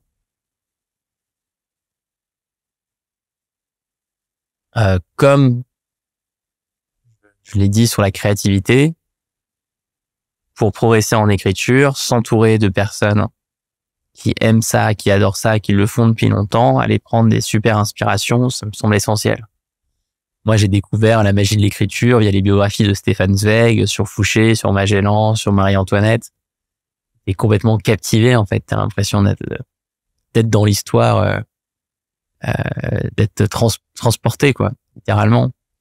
J'en parlais avec quelqu'un que j'aime beaucoup, qui s'appelle Claire Laurence Augier, qui est biographe professionnelle. Elle raconte des parcours de vie. Quelqu'un qui écrit super bien, tu peux la suivre sur LinkedIn où elle est présente. Si certains ici ont envie d'offrir un très beau cadeau à quelqu'un de leur famille, tu peux offrir une biographie faite par son entreprise qui s'appelle La Ligne Claire. Donc voilà, le monde effectivement des biographes, le monde des récits. Là en ce moment, je suis tombé sur une compilation d'articles incroyables par quelqu'un qui s'appelle Guettalez, Gaytalese. Tu le connais? Non. Guettalez, il a 90 ans aujourd'hui. Il s'est fait connaître pour un article qui s'appelle Frank Sinatra a un rhume. Frank Sinatra has a cold, qui avait été publié dans le magazine Esquire, et qui est un article où Guettalez avait été dépêché de New York par son journal pour aller à Hollywood faire une interview de Sinatra, mais Sinatra a un rhume et veut pas recevoir Guettalez, il veut pas lui parler, et donc Guettalez va parler à toutes les personnes autour de Sinatra pour leur poser des questions, et au final il décide d'écrire un article sur Sinatra mais sans lui parler, à partir de ce qu'il apprend des proches. Et l'article est super bien écrit. Et surtout, cet article a créé un courant qu'on a appelé le nouveau journalisme, qui est un journalisme où on s'inspire des techniques de rédaction de fiction pour raconter des faits réels. Et c'est vrai que quand tu lis cet article Frank Sinatra a un rhume, tu te demandes si on est dans la fiction ou la réalité. En fait, c'est la réalité, mais c'est juste la manière dont c'est raconté te donne l'impression que tu es en train de regarder un film et une fiction. Donc, je crois profondément que l'écriture doit être un plaisir. Sinon, c'est horrible. C'est horrible. Ça met des heures d'écrire un texte. Donc d'abord, faut que ce soit un plaisir. Pour que ce soit un plaisir, faut aller s'inspirer de gens qui te donnent plaisir à lire et donc plaisir à écrire. Ça, c'est la première étape. Après, si on veut de la motivation pour s'y mettre, oui, les effets cumulés de l'écriture sont incroyables. Écrire quelque chose, ça peut rester en ligne pendant des années. En quelqu'un comme Seth Godin, qui a un blog fantastique, il écrit depuis 2002. Je suis allé dans ses archives là, il y a quelques jours, j'ai vu que ça remontait à 2002. Un article par jour, je crois. Un article par jour. Depuis 2002. Churchill, notamment, a une histoire assez incroyable où il a réussi à sauver sa carrière politique grâce à ses écrits et à la popularité qu'il avait auprès de l'opinion grâce à tout ce qu'il avait écrit. Il y a plein d'histoires comme ça d'hommes politiques, si tu remontes à il y a 40, 50, un siècle en arrière, qui ont sauvé leur carrière grâce à des textes. Et pour des entrepreneurs, c'est aussi quelque chose de dingue, hein. Les exemples ne manquent pas d'entreprises qui se sont développées grâce aux textes écrits par les fondateurs, que ce soit en newsletter, en article de blog, la capacité à raconter une histoire, à montrer son expertise, à montrer sa légitimité. Dans un monde où, malheureusement, 99% des contenus sont tellement pauvres, et en plus, maintenant, il y a Chat GPT qui va remplacer ces contenus pauvres, et les gens sont d'autant plus en recherche de contenus incroyables, de contenus exceptionnels. Ça, c'est ce qui explique pourquoi certains textes ont un tel succès sur Internet. Qu'est-ce qui fait un contenu exceptionnel?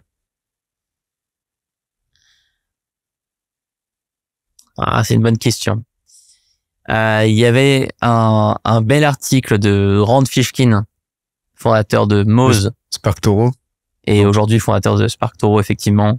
Très très bon. Ces articles sont pour le coup exceptionnels. Ouais, notamment les articles qu'il a écrits sur sa dépression. Mais là, je pense à un article qu'il avait écrit sur comment écrire un bon article, qui s'appelait comment faire un contenu 10x, 10x content en anglais. Il disait, voilà, un niveau d'expertise très poussé, beaucoup d'exemples, beaucoup de recherches, une prise de position qui peut être différente de ce qu'on voit d'habitude, un contenu qui est à jour, qui est actualisé, un contenu où on a chaque phrase apporte quelque chose d'unique. On répète pas la même chose. Et c'est là où je trouve que les récits personnels peuvent vraiment être des exemples très pertinent. Et après, la meilleure manière de juger la qualité d'un contenu, c'est les commentaires. Simple. Commentaires, et des vrais commentaires. Je parle pas de la technique LinkedIn qui consiste à dire mets un +1 pour recevoir ce PDF, quoi. L'humanité est tombée très bas, quoi. Mais par contre, quand tu vois que sur quelque chose que tu as écrit, tu reçois un pavé comme ça de quelqu'un qui dit waouh, ça m'a mis une énorme claque. Voilà ce que j'en pense. Et peut-être que d'ailleurs la personne va te dire je suis pas d'accord avec toi. Il va écrire 30 lignes pour dire qu'elle est pas d'accord. Ça y est, tu es sur la voie pour faire du contenu de très grande qualité. Tu as déclenché une conversation avec ce contenu. Et c'est pour ça que moi, je regarde pas les taux d'ouverture sur ma newsletter. Je regarde pas les taux de visiteurs uniques sur le blog. Je m'en fiche complètement. Je regarde les commentaires. Je regarde les réponses à newsletter. Et même si on a 100 salariés, avec toutes les personnes qui écrivent chez Live, on regarde, on a un filtre, réponse à la newsletter, et on regarde les réponses. On veut voir ce qui se passe. On veut voir si on est à la hauteur de notre engagement, écrire pour déclencher des conversations. Ça, c'est essentiel. C'est vraiment ta boussole. Ouais. Bien plus que de la métrique. Plus que tout. Et plus que plus tout. que toi. Mais d'ailleurs, même à un moment, il y a quelqu'un qui est très data chez nous, qui avait fait une statistique sur le pourcentage de chances que quelqu'un qui ait écrit un commentaire sur le blog souscrive à une formation Live Mentor par rapport à quelqu'un qui a vu l'article mais qui a pas mis de commentaire. À ton avis, la différence, c'est de combien? Il y a quelque chose d'assez phénoménal, l'ordre de 15 fois. Fois 36. Pas 36, ouais. Moi, le chiffre, en fait, mais anecdotique, je l'ai toujours su. Je le sais profondément. Juge de paix, c'est le commentaire. Bon, en fait, t'incarnes là par ce que tu viens de décrire, enfin de démontrer sur l'écriture, que une des plus grosses méconceptions autour de la vente, du marketing, de l'entrepreneuriat, c'est d'avoir une approche transactionnelle de tout ça. Ouais. Un produit, un problème, une solution égale un produit égale de l'argent, une vente et donc de l'argent. Que la clé, c'est la relation. Enfin, le bon marketing, le bon entrepreneuriat, la bonne vente, elle est relationnelle, c'est créer des relations. Et c'est de cette relation que découle la confiance, et c'est de cette confiance que découle la vente. Ouais, et c'est là que d'ailleurs on en revient au livre de Fabrice Midal et la porte rouge, le bonheur d'entrer en relation. C'est là qu'il faut absolument prendre ce livre, ou si ça vous intéresse, suivre la formation que nous lançons le 24 janvier, les 5 portes des entrepreneurs. Et donc là, ce sera la 26e. Alors non, elle est en parallèle celle-là de. Oui, c'est ce qu'on appelle les formations sans accompagnement. D'accord. On en a quelques-unes comme ça, qui sont des formations qui ne reposent pas sur l'accompagnement par un menteur. C'est une série de vidéos. Le prix de ces formations est toujours le même, c'est 97 €. Donc on veut un prix qui soit vraiment abordable, avec en plus la possibilité de payer en plusieurs fois. On en a fait une sur les finances personnelles avec Johan Lopez, qui a créé la newsletter Snowball. Et on a cette deuxième avec Fabrice Midal, les 5 portes des entrepreneurs. Là, ça fait, là, entre 2016 et 2022, il s'est passé pas mal de choses. Tu m'as parlé tout à l'heure de la période un petit peu compliquée en 2019. Ouais. Vous aviez une presque mise en sauvegarde. Il s'est passé pas mal de choses. C'était un vrai parcours du combattant. Et aujourd'hui, à quoi tu attribuerais votre succès actuel? Ce serait quoi les points clés, rétrospectivement, qui, selon toi, ont joué dans votre ascension actuelle et dans votre statut de paquebot?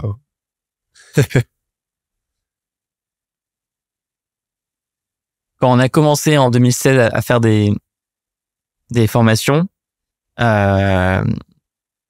choisir ce modèle d'accompagnement avec un mentor, c'était inédit. Les formations à l'époque, c'était du e-learning. Tu regardais des vidéos qui souvent d'ailleurs avaient été tournées il y a très longtemps et pas mises à jour. Donc commencer avec un mentor qui te suit pendant 3 mois, avec une messagerie qui te permet de parler à ce mentor tous les jours, de lui envoyer des liens, de lui envoyer des messages audio, de lui envoyer des images, et de le voir régulièrement par visioconférence, je pense que ça a été vraiment différenciant. Deuxième choix, je pense, payant, se focaliser uniquement sur les entrepreneurs. Là où les plus gros organismes de formation de France, ils ont plutôt une approche, comme moi j'appelle supermarché de la formation. Ils vont proposer une formation en marketing, une formation en comptabilité, une formation pour être éducateur canin, une formation pour être designer d'intérieur.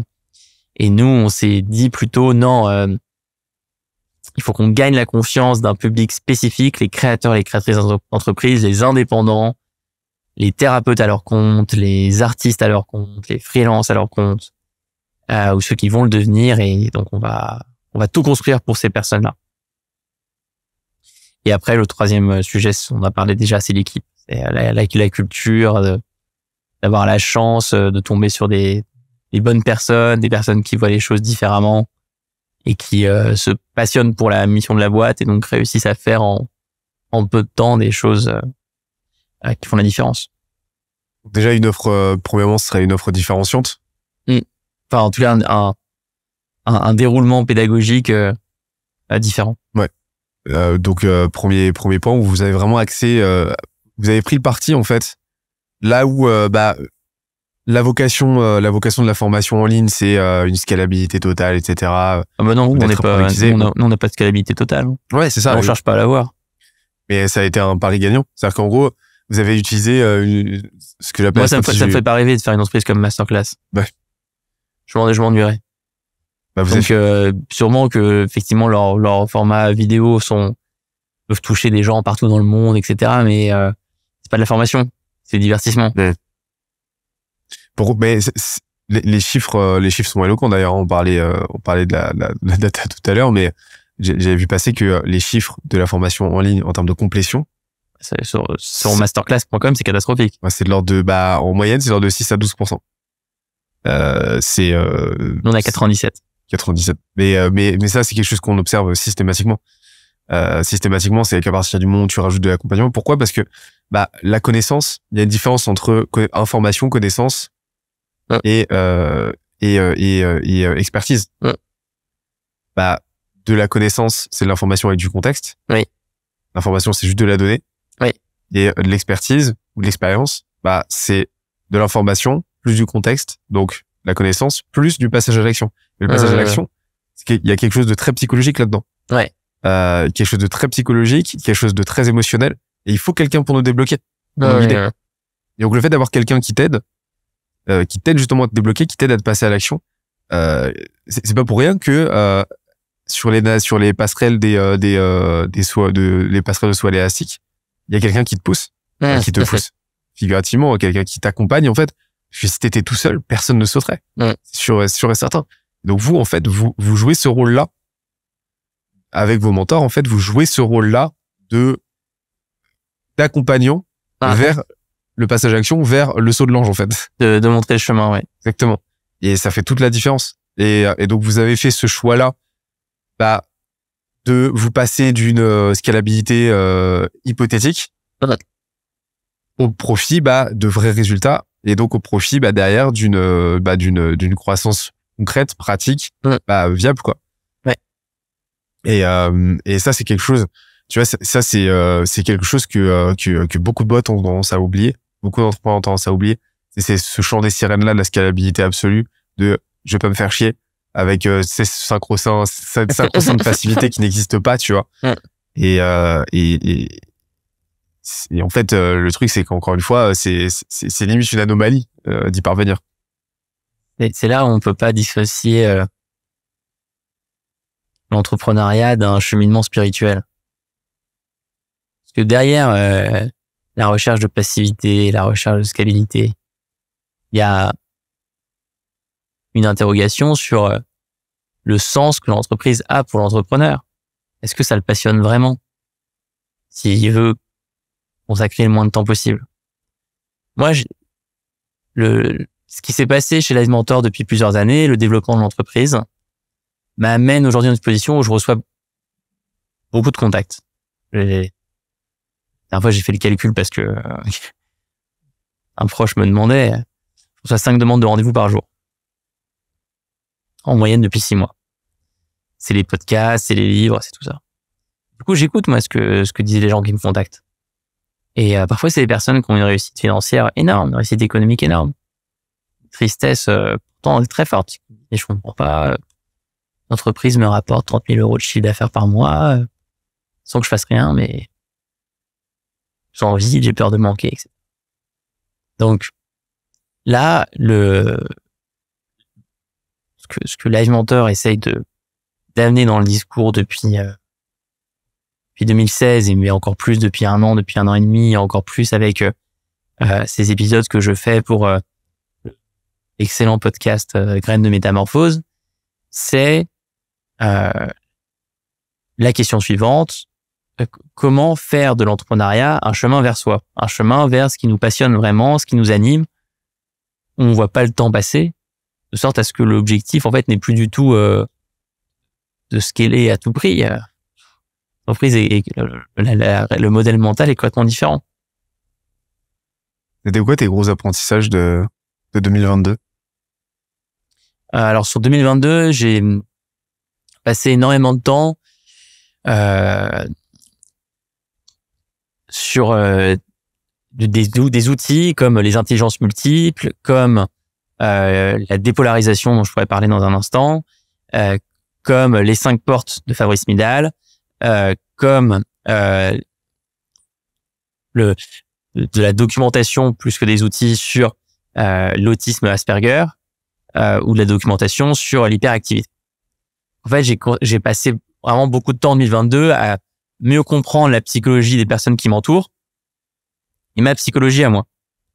Et ça a été mon apprentissage majeur. Enfin, que tout un plein de multiples apprentissages au sein de ce grand ensemble.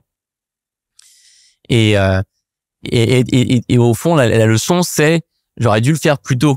Parce que quand tu entreprends à plusieurs, que tu as une équipe, que tu as plein de gens autour de toi, que tu as des partenaires, que tu as que tu es en interaction avec beaucoup de gens, c'est extrêmement utile de bien se connaître et de pouvoir reconnaître des schémas, des modes de fonctionnement chez les autres autour de toi, de sorte à pouvoir entrer en relation avec eux. Ça, c'est l'intelligence aussi interpersonnelle, qui est magnifique. C'est la communication au fond. Toi, on parlait de marketing en ligne, mais qu'est-ce que le vrai sens de la communication? Le vrai sens de la communication, c'est de nous permettre de rentrer en relation avec l'autre. Et donc, pour ça, comprendre sa manière de voir le monde, comprendre ce qui l'anime, c'est génial, fantastique. Et j'ai répondu à ta question. Carrément. Et tu parlais de ton plan pour 2023. Oui. Tu peux nous en dire un peu plus? Alors, il y a des choses que je peux te dire, des choses que je peux pas encore dire. Ce que je peux te dire, c'est que on va continuer d'améliorer encore et toujours en amélioration continue nos formations. On a maintenant la possibilité pour toutes les personnes d'avoir un format intensif avec encore plus d'accompagnement, et qu'une plateforme qui s'adapte en fonction de ce choix plus ou moins intensif. On va continuer de faire des numéros de notre magazine Odyssée tous les 2 mois. On sort un numéro sur la confiance en soi. On vient de sortir un numéro sur la métamorphose avec Anne Guéquière, justement, en grand entretien. On va sortir un numéro sur les émotions. On songe à des projets, évidemment, autour de la transition, que ce soit des formations sur la transition écologique ou peut-être des mini-sites de documentation d'information. On songe, pour la première fois de l'histoire de l'entreprise, à racheter d'autres entreprises, à joindre nos forces avec des gens qui font des choses complémentaires. Voilà, nouvelle année, nouvelles aventures. Donc ouais, vous continuez sur la lignée que tu as dessinée tout à l'heure d'augmenter la qualité de vos produits, la qualité de vos formations, rajouter toujours plus d'accompagnement pour apporter toujours plus de valeur, c'est une des clés. Ouais. Continuez de diversifier votre distribution, continuez de renforcer votre culture en fait. Ouais, c'est un bon résumé. Et continuez d'étoffer votre écosystème, votre modèle de Disney, donc le modèle Live Mentor en fait. Qu'est-ce qu'on peut souhaiter pour 2023 d'ailleurs? Qu'est-ce qu'on peut me souhaiter? Plein de choses. Attends, c'est une jolie une jolie question. Je pense un de mes défis là, ça va être de trouver le bon équilibre entre le temps que je passe avec moi seul, le temps que je passe avec l'équipe de Paris, le temps que je passe avec l'équipe de Aix, le temps que je passe avec l'équipe de Vannes. Je crois que vraiment que c'est trop bien que vous ayez un bureau à Vannes d'ailleurs. À Vannes, ouais, en Bretagne. Ça, j'ai passé mon enfance dans le Morbihan, ça me manque. Ah ouais, c'est moi, ma grand-mère est de Vannes. Mais ça n'a rien à voir, c'est pas du tout lié à Tu connais Sarzeau? Un tout petit peu, je suis allé une fois. Mes grands-parents sont là-bas, sont à Sarzeau, tu vois, donc j'ai passé, je connais Vannes comme ma poche. Très drôle. Mais ouais, voilà, donc c'est mon défi, c'est d'être présent un peu partout et j'ai hâte de le faire. Trop bien. Pour finir, dernière question, ce serait quoi les 3 conseils bouteilles à la mer, pensées que tu as envie de partager avec nous et en partager aux entrepreneurs qui nous écoutent? Je dirais se connaître le plus tôt possible, faire un travail pour se connaître soi, connaître ses forces et ajuster son entreprise en fonction de ça. Idem sur la connaissance des autres, la connaissance des manières de penser, des manières de réfléchir, des manières de voir de voir le monde, des autres. Ça va vous donner tellement de clés sur la gestion de projet, sur le travail en équipe, sur la communication en ligne, sur plein de choses. Et puis 3, le mélange d'univers, le fait d'aller, de pas s'enfermer dans un univers, d'aller piocher dans plein d'univers différents, des touches, des spécificités et faire au fond votre écosystème à vous, votre modèle unique. Ça, c'est un vrai plaisir. C'est même une des nécessités absolues aujourd'hui. Si on rajoute un peu si on rajoute une surcouche de cynisme un petit peu à tout ça et d'opportunisme, c'est même une nécessité absolue pour se différencier. Ouais. Pour se différencier et pour créer son propre, comme tu l'as dit, univers. Ouais. Mais créer son propre îlot d'unicité qui va nous rendre remarquables, quoi. Ouais. Et ça reste essentiel. Ne pas s'enfermer, je vois beaucoup trop d'entrepreneurs qui s'enferment justement dans ce microcosme de l'entrepreneuriat, du marketing, etc. Ouais. Et qui vont vivre entrepreneuriat, manger entrepreneuriat, penser entrepreneuriat sans réelle ouverture. Et je trouve ça très dommage. C'est se priver d'énormément de champs des possibles aussi, quoi. Où est-ce qu'on peut te retrouver? Sur le site de Live Mentor, livementor.com, sur LinkedIn. Ok. Eh ben, écoute, merci beaucoup, Alexandre. Merci à toi. C'était trop cool. J'espère que ça t'a plu. Très chouette, très, très chouette. À très, très vite, pour un prochain épisode. Et, je sais pas comment conclure. Voilà, je suis encore dans la conversation. Allez, à très vite. Ciao.